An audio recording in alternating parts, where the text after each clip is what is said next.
오늘은 구원을 어떻게 이루어가는가 이 제목을 가지고 같이 연락을 나누려고 합니다.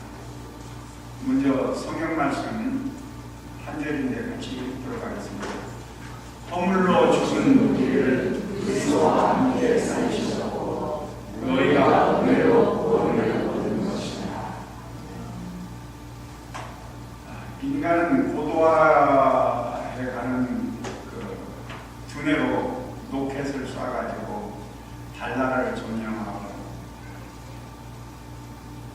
미생물을 연구해가지고 인체를 회복시키는 인간 목재, 세포 조직 그런 걸 해서 이제 우리는 모든 걸 다 할 수 있다. 인간의 능력으로 모든 것을 다 점령할 수 있다라고 큰 소리를 치면서 정말 놀랄 만큼 전 세계의 모든 것들이 다 발전이 되어 있습니다. 그런데 로마서 1장 18절 이하에 보면은 인간은 죄인이라는 사실을 말씀합니다. 대표적인 예를 들면 인간은 자기가 만들어 놓은 우상을 앞에다 놓고 자기가 절을 하고 있다는 거예요. 인간은 아담의 타락으로 인해서 그 영이 이미 죽었습니다. 그래서 하나님을 알 수가 없어요. 어느 정도로 미련한 짓을 하느냐 하면은 미신 세계를 볼 때 점치고 부다하고 하는 그 모습을 보면 사람들이 그 속에서 속고 있는데도 불구하고 자기는 속아서 그렇게 살아가고 있다는 거예요. 사람의 지적 한계는 신적인 한계에 도달을 못합니다.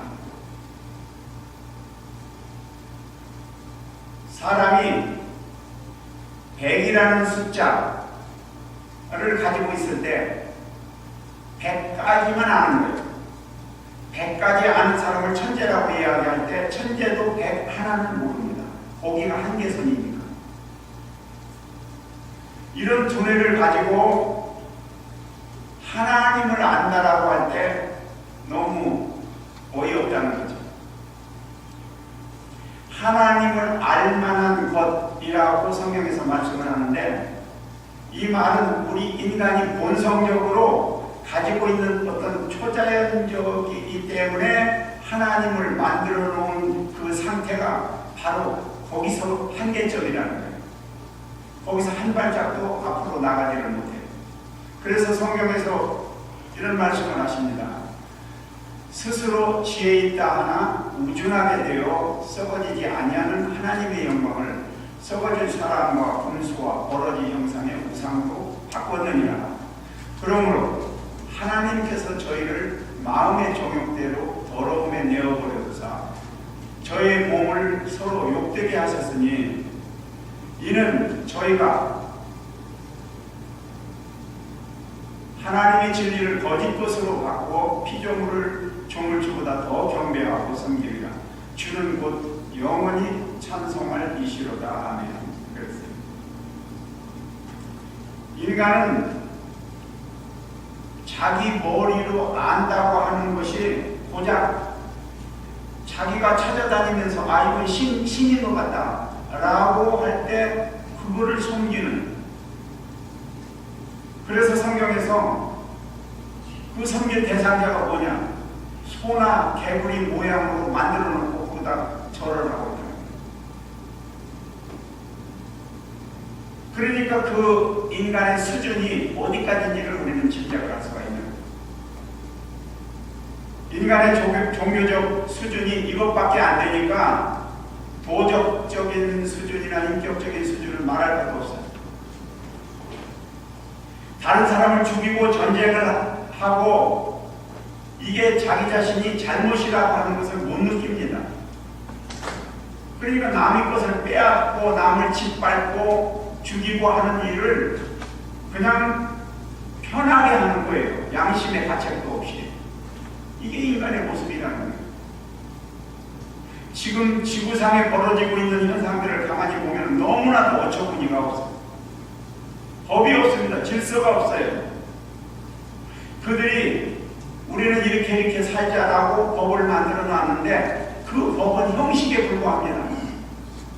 내가 만일 남을 못 살게 하고 죽이려고 하는 마음을 가지게 되면 어떻게 해서라도 그 사람을 죽이는 길로 가게 합니다. 억울하게 당하는 사람은 원통하고 정말 하소연할 길도 없지만 어떻게 빠져나갈 방법이 없어요. 너무 야비하게 비굴하게 당하고 살아가는 거예요. 이렇게 행동하는 인간이 왜 그러느냐? 그게 바로 죄인이기 때문에 그렇습니다. 그런데 이러한 죄인된 인간들을 심판하시는 하나님이 우리 인간들을 볼 때 어떻게 처신하느냐? 육이라는 말을 씁니다. 그냥 버려두는 거예요. 네가 알아서 살아라. 그러니까 죄 속에서 그냥 마음대로 사는 거예요. 그런데 분명한 것은 반드시 심판이 오는데 심판이 있기 전에 너 자신이 스스로 깨달으라는 거예요.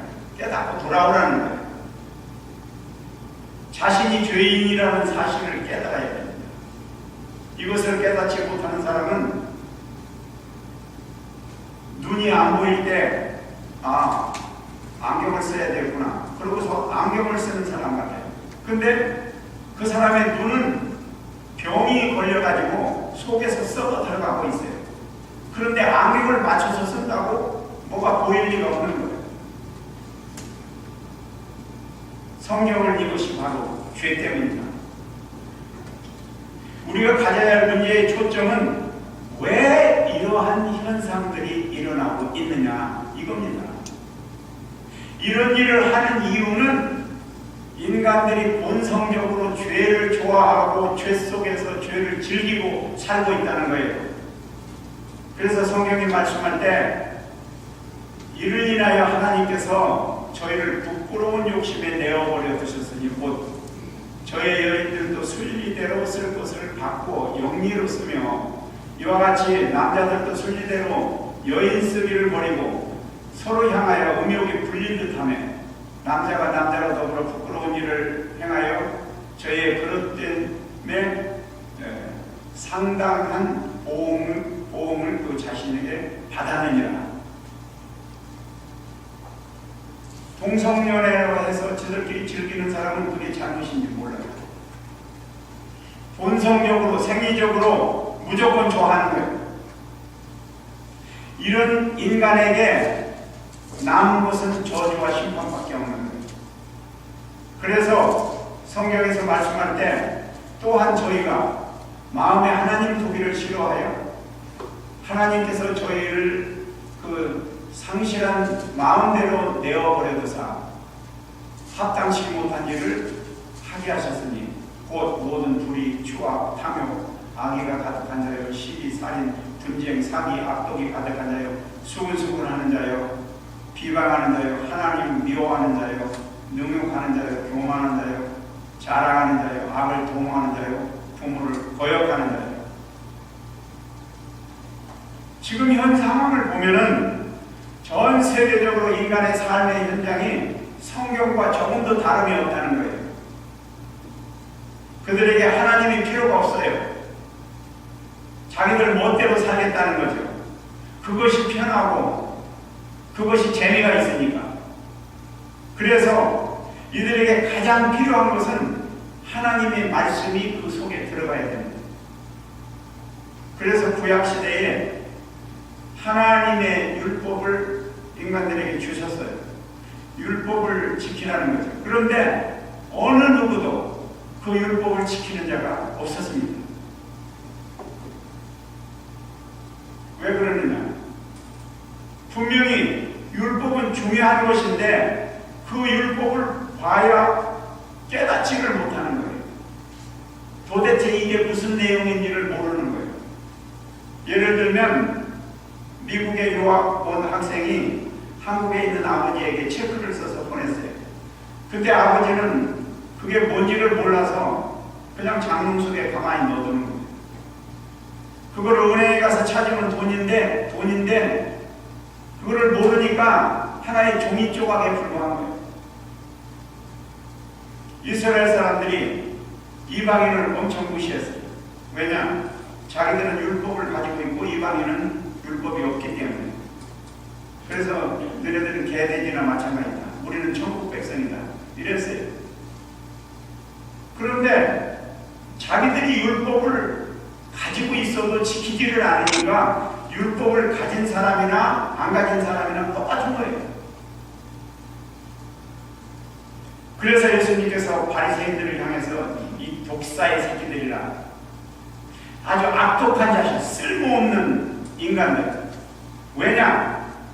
율법을 가지고 있으면서 지키지도 않고 자기들은 잘 지키는 것처럼 착각하고 살아가고 있습니다. 자기들이 죄로 인해서 지옥 갈 것이라고 하는 것은 꿈에도 생각을 못하는 거예요. 그렇다면 우리는 과연 어떻게 구원을 받고 우리의 삶을 영위해 나갈 것인가? 이것이 우리에게 가장 중요한 관점이 되는 겁니다. 우리가 이 땅에 살면서 예수를 믿는 것은 천국 때문에 믿는 거예요. 그래서 성경에서도 천국에 관한 이야기를 제일 많이 합니다. 예수님께서 공생의 첫 번 시작할 때 마태복음에 보면은 이때부터 예수께서 비로소 전파해 가라사대 회개하라 천국이 가까웠느니라 하시니라. 그리고 부활하시고 나서도 예수님께서 후에 또한 저희에게 확실한 많은 증거로 친히 사심을 나타내사 40일 동안 저희에게 보이시며 하나님의 나라의 일을 말씀하시니라. 예수님께서 이 땅에 오셔서 처음부터 끝까지 계속 천국에 대한 것만 말씀하셨어요. 예수님께서 성경 내용을 보면 산상수훈에서 그랬고, 씨 뿌리는 비유, 누룩의 비유, 밭의 보아의 비유, 물고기 잡는 비유, 진주의 비유, 옥간의 비유, 열쇠의 비유, 큰 자와 작은 자의 비유, 부자의 비유, 포도원에 일할 사람의 삭군의 비유, 혼인잔치의 비유, 열처녀의 비유, 그리고 성경 맨 마지막 요한계시록 전체가 다 하늘나라에 대한 말씀을 하고 있습니다. 성경 전체가 예수를 통한 천국과의 관계를 연결고리를 지으면서 말씀을 하고 있습니다. 어떻게 천국을 갈 수 있으며 어느 때에 거기를 들어가며 마지막 거기에 입성할 때는 우리의 모습은 어떻게 될 것인가를 자세하게 성경에서 말씀을 하고 있습니다. 마태복음 11장에 보면은 세례 요한의 때부터 지금까지 천국은 심노를 당하나니 침노하는 자는 빼앗는 것입니다. 성경에 하나님의 나라에 대해서 얼마만큼 강력하게 집중적으로 메시지를 전하고 있는지를 우리는 살펴봐야 돼요. 왜 그렇게 천국을 강조하고 있느냐? 그냥 조용하게 신앙생활 잘하면 될 건데 왜 그렇게 그걸 가지고 이야기를 하느냐?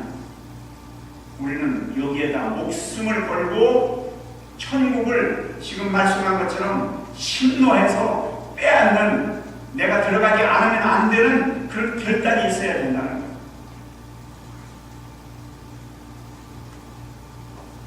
천국이 최종적으로 임하게 되는 것은 예수님 재림하시는 시기가 돼서 완성될 것인데, 물론 먼저 죽은 자와 나중 죽은 자에 대해서도 말씀을 합니다. 우리의 개인의 구원과 또한 우주적인 구원이 있어요. 이것은 시간상 오늘 말씀드릴 수 없지만 예수님이 이 땅에 오신 이유가 죽으러 오셨죠. 왜 죽어야 되느냐? 만인들의 죄를 속해서 그들을 구원시키려고.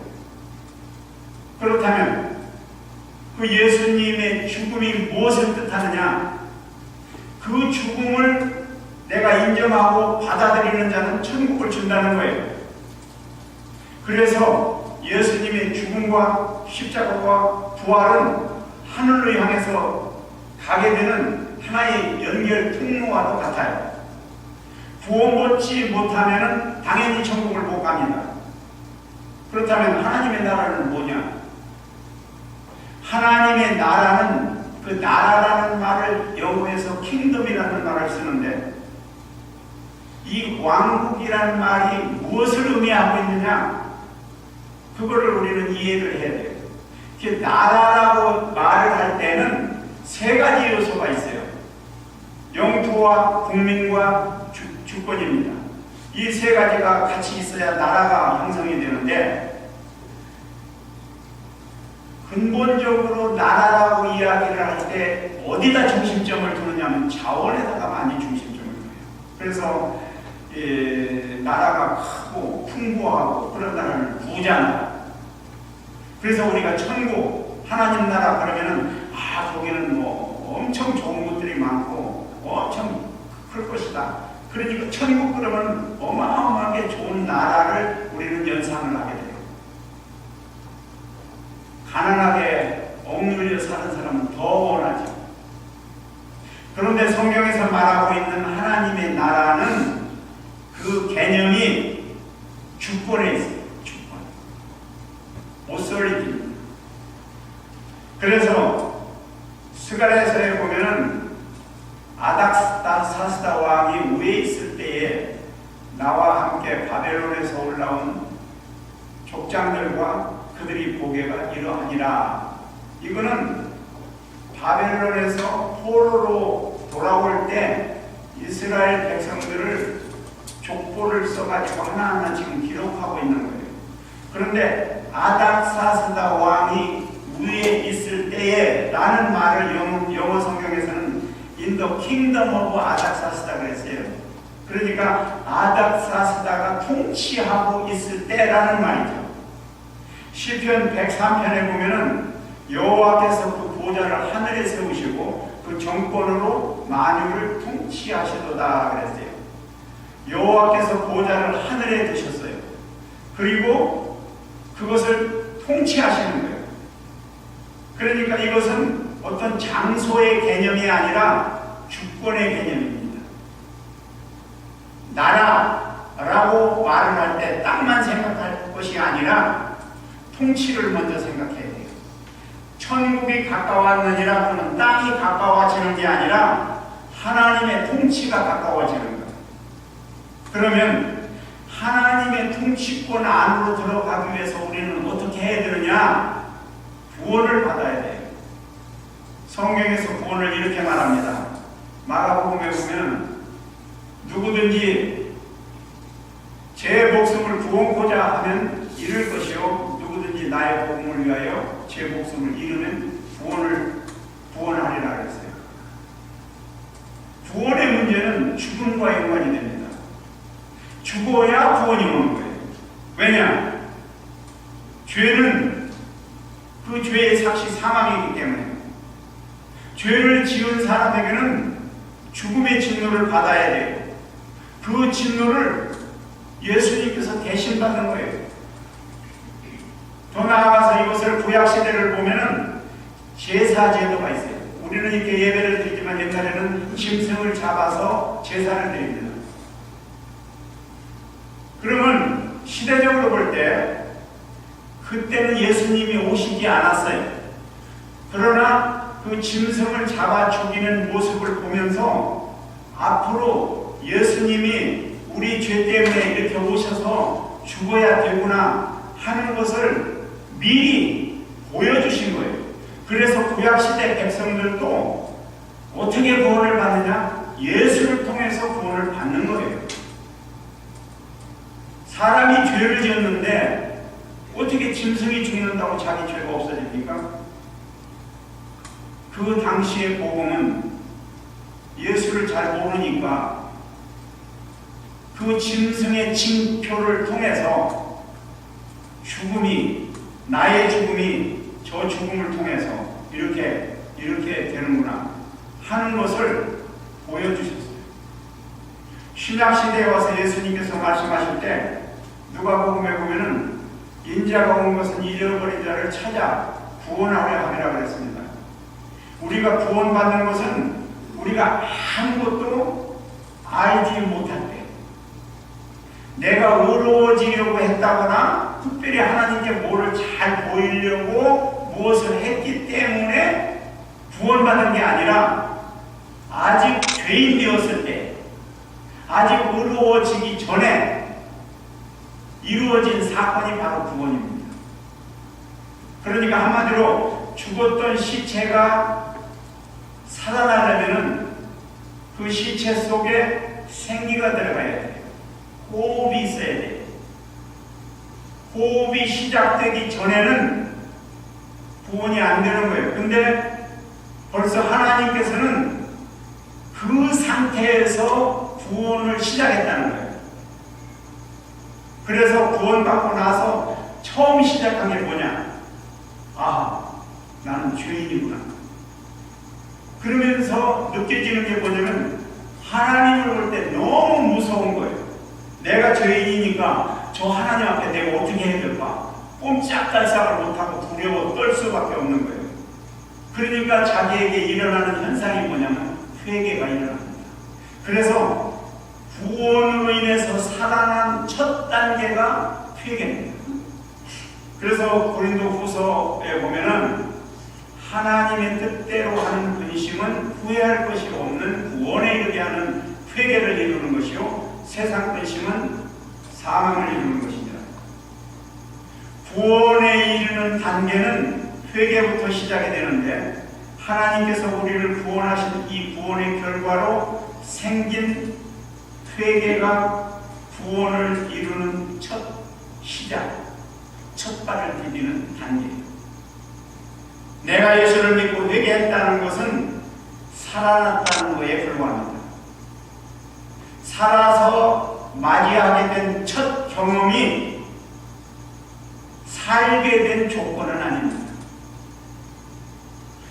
구원에 대한 인식은 하나님이 하신 일에 대한 첫 감각에 불과한 것이고, 이미 살아있기 때문에 갖게 되는 감각이라고 하는 것을 우리는 알아야 돼요. 죽은 사람은 감각이 없어요. 제가 아무리 좋은 말을 해도 모릅니다. 성경에 보면은 아담이 선악과를 따먹고 죽었다 그랬어요. 하나님을 알지 못하는 사람들을 죽은 자라고 말합니다. 죽은 자는 성경을 읽어도 모르는 거예요. 성경을 달달 외우고 있어도 그 속에 있는 내용이 뭔지를 모르는 거예요. 왜냐? 죽어있기 때문에. 회개를 한다라고 하는 것은 구원을 이루는 첫 번째 시작입니다. 2000년 전에 예수님께서 돌아가셔서 이미 우리의 죄를 다 사해 주셨어요. 그래서 에베소서에 보면 우리가 그리스도 안에서 그의 은혜의 풍성함을 따라 그의 피로 말미암아 구속과 죄사함을 받았다 그랬습니다. 예수께서 십자가에서 흘리신 피로 말미암아 구속이 되었는데, 그러나 아직은 구원이 다 된 게 아니에요. 구속함을 받았고 죽은 몸이 이제 살아가는 몸으로 호흡이 첫 단계가 시작이 됐어요. 그래서 구원의 길로 향해서 이제 한 걸음 한 걸음을 뛰어나가는 행보가 되는 겁니다. 그러니까 성경을 살펴보면 구원의 세 가지 단계가 있는데, 과거적 구원, 현재 구원, 미래 구원이 있어요. 첫 번째, 과거적 구원입니다. 내가 진실로 진실로 너에게 이르노니 내 말을 듣고 또 나 보내신 이를 믿는 자는 영생을 얻었고 심판에 이르지 아니하나니 사망에서 생명으로 옮겨집니다. 여기 보면 영생을 얻었고, 이것은 과거 완료됩니다. 이미 과거적의 구원을 받은 거예요. 우리가 예수를 알기도 전에 이미 예수님은 우리의 모든 죄를 위해 십자가에서 죽으시고 장사한 지 3일 만에 부활하셔서 우리의 죄값을 다 처리해 주셨어요. 내 말을 듣고 또 나 보내신 이를 믿는 자는 영생을 얻었고 라고 과거 완료음을 말씀합니다. 인류의 구원을 위하여 하나님은 이미 옛날에 모든 구원의 조건을 만들어 놓으셨어요. 하나님은 우리가 불의한 상태에 빠져 있을 때 구원의 역사를 이루어 놓으십니다. 이것이 바로 과거적 구원입니다. 그러나 나의 죄값을 다 청산해 주셨음에도 불구하고 예수님을 나의 구주로 영접할 때에 비로소 효력이 발생하게 됩니다. 예수께서 이미 구원을 이루어 놓으셨지만 우리가 그 구원의 사실을 믿음으로 받아들여야 효력이 발생한다는 거예요. 그래서 요한복음에 보면은 영접하는 자, 곧 그 이름을 믿는 자들에게는 하나님의 자녀가 되는 권세를 주셨다고 했습니다. 아무나 구원이 되는 게 아니에요. 영접하는 자, 믿는 자에게 구원이 이루어집니다.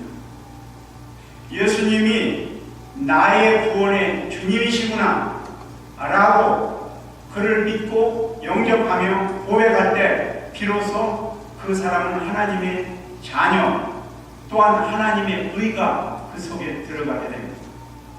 우리는 흔히 착각하는 게 뭐냐면 한 번 구원받으면 영원히 계속 구원의 길로 갈 줄로 생각을 합니다.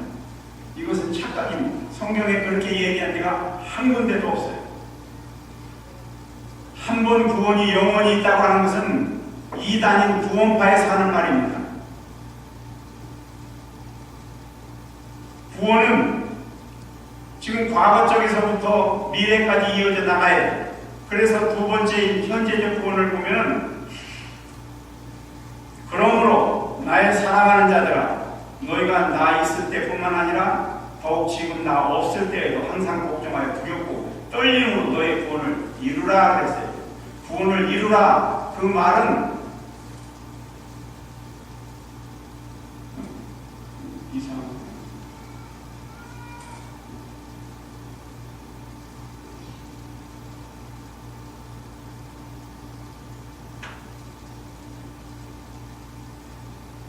빌립보서 그러나 무엇이든지 내게 있는 유익하던 이게 지금 아직 안 나와야 되는데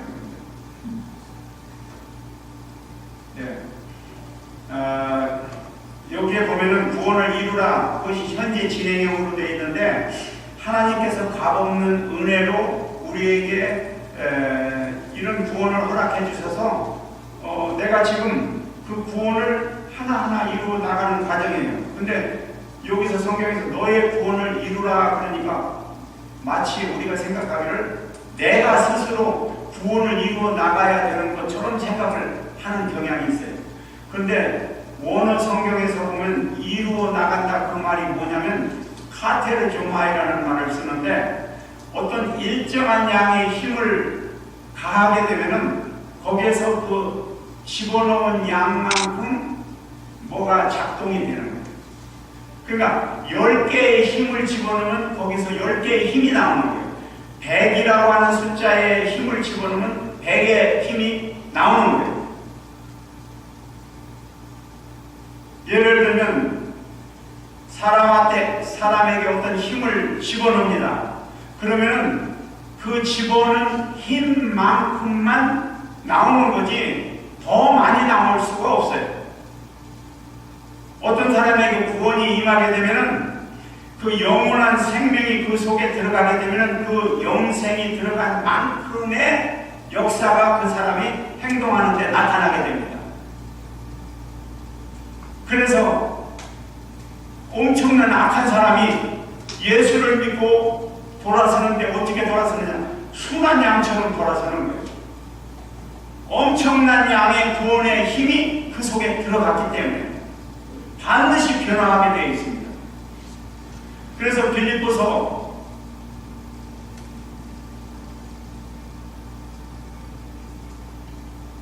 빌립보서에 보면은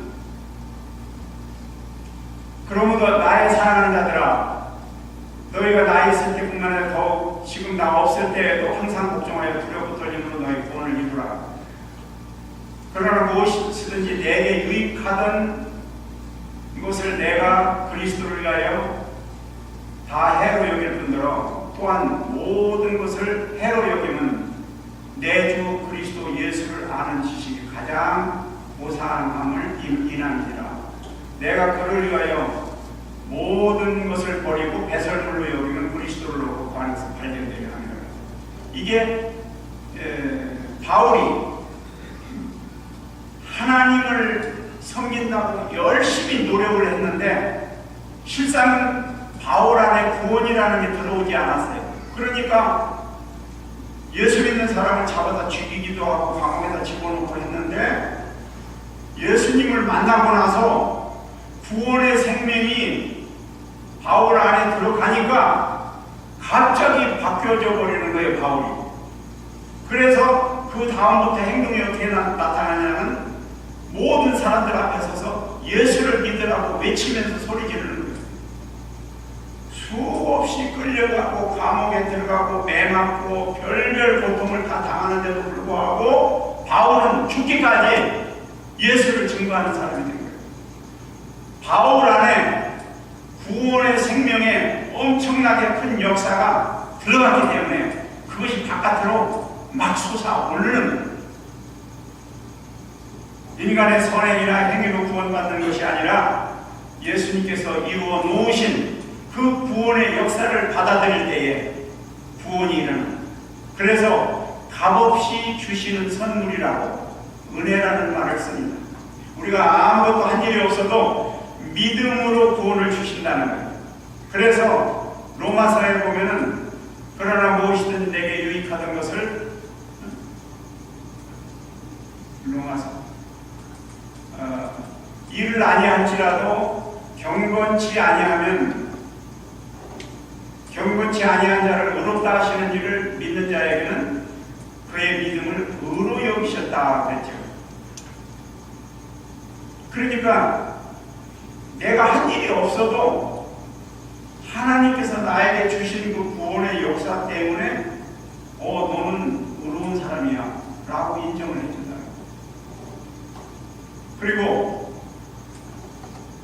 이제 미래의 구원으로 가면 하나님이 세상을 이처럼 사랑하사 독생자를 주셨으니 이는 저를 믿는 자마다 멸망치 않고 영생을 얻게 하려 하십니다. 하려 하심이라 그 말은 뭐냐면 아직 한 게 아니에요. 하려 앞으로 될 거라는 거예요. 우리 인간은 영과 혼과 육 세 가지로 구성이 되어 있어요. 육체가 멀쩡하다고 해서 산 사람이 아닙니다. 그 속에 혼이 들어가 있어요. 정신이 온전해야 돼요. 육체의 구원과 혼의 구원과 영의 구원이 있어요. 이미 받은 과거적인 구원은 영의 구원이에요. 지금 현재적으로 받은 구원은 혼의 구원이에요. 인격적인 구원입니다. 예수를 믿고 자꾸 변화되어 가는 거예요. 인격이 성숙해져 나가고 사람이 모습이 달라져 나가는 거예요. 그리고 마지막 육체의 구원은 주님의 나라 갈 때 무덤 속에 있던 모습이 다 변화되어서 완성된 모습으로 들어가는 마지막 미래의 구원이 일어나게 되는 겁니다. 이렇게 구원의 확실함을 이루어가는 자들에게는 자기 마음속에 자유함이 있어요. 교회는 조직이 아니라 자유를 누리는 사람들의 유기체입니다. 돈이 아무리 많아도 그것을 사용하지 않으면 종이 조각에 불과해요. 구원도 받기는 받았는데 그냥 가만히 멍청하게 있으면 안 돼요. 그것을 누리고 활용해야 돼요. 구원받은 사람의 특징은 속에서 감사가 넘치고 기쁨이 넘치고 언제든지 마음속에서 일어나는 게 좋은 것들은 일어나요. 하나님을 찬양하고 구원의 감격, 말씀을 통해서 늘 새로워지게 점진적으로 성숙해 나가는 겁니다.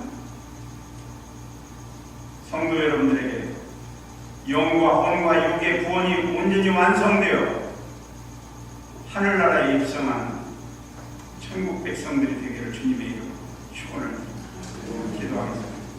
하나님 아버지 감사합니다. 우리가 이 세상에서 살아가면서 정말 구원을 받고 하나님 나라로 가야 되는데 이 문제가 혼란스러울 때가 있습니다. 세상을 바라보면 세상이 좋고 하나님을 바라보면 하나님께로 가고 싶고 그래서 혼동스러운 세상 속에서 사람들이 살아갑니다. 어떤 사람은 우상 앞에 가서 절을 하면서 그게 마치 하나님인 것처럼 착각하고 있습니다. 주님께서 말씀하시는 이 하늘나라를 어떻게 가야 되는지, 어떤 방법으로 가야 되는지를 우리가 확실히 알아서 우리의 마음속에 믿음의 용기와 순종의 용기가, 소망의 용기가 일어나 하나님께 영광을 돌릴 뿐만 아니라 우리를 통해서 주위의 사람들에게도 이와 같은 현상이 다 보여지고 그들에게도 깨닫게 하는 역사들이 일어나게 하여 주시옵소서. 우리 주 예수 그리스도의 이름으로 기도드리옵나이다. 아멘.